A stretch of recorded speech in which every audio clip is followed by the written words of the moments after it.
So is Lyft going to get to the public markets before Uber? That seems to be the plan. I mean, it's an interesting strategic question if you're the smaller company. You know, Lyft was last valued at $15.1 billion. Uber is this $76 billion company. You know, people hoping for this sort of, you know, generational sort of $100 billion something IPO. So if you're the smaller company, what do you do?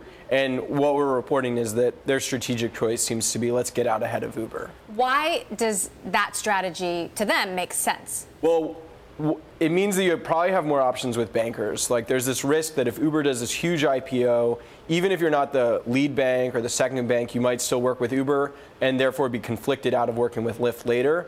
It also just means there's more capital available. You know, if people haven't already picked a horse, they might sort of jump on and invest in Lyft. On the other hand, there are risks, right, to being first. Right. Well, one, people could just hold their horses and wait for Uber. You know, people don't know how to measure you. You know, it's hard to know whether it's to your advantage or disadvantage to be measured against the competition, and you're just a smaller IPO. But it seems like the advantages are leaning more to going first. And sort of getting some attention of its own instead of being sort of an afterthought to Uber's huge IPO. So Lyft has had a CFO for a while. Uber just hired a CFO. Could Uber speed up and get there first?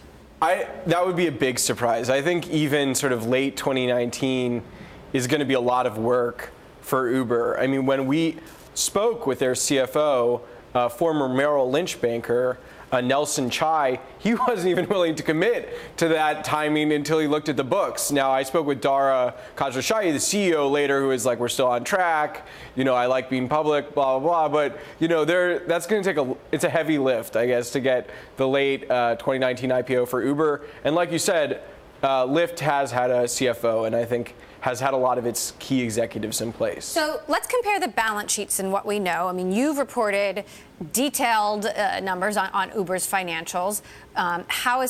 Does that compare to what we're seeing at Lyft?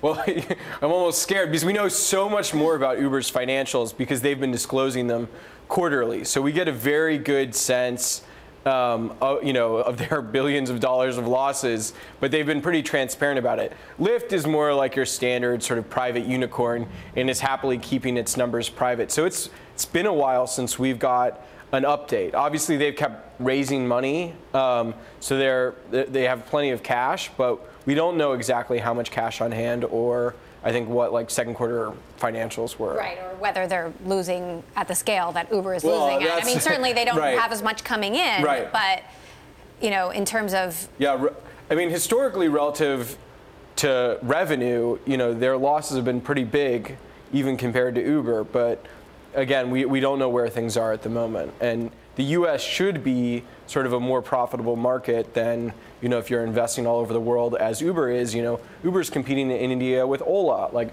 Lyft doesn't have that problem. But at the same time, Lyft is spending to gain or hold market share against Uber. So we really don't know. And they've started investing in their own autonomous vehicle research program. So, you know, we could be surprised. Yeah. And also doesn't have the international opportunity at this point. Okay.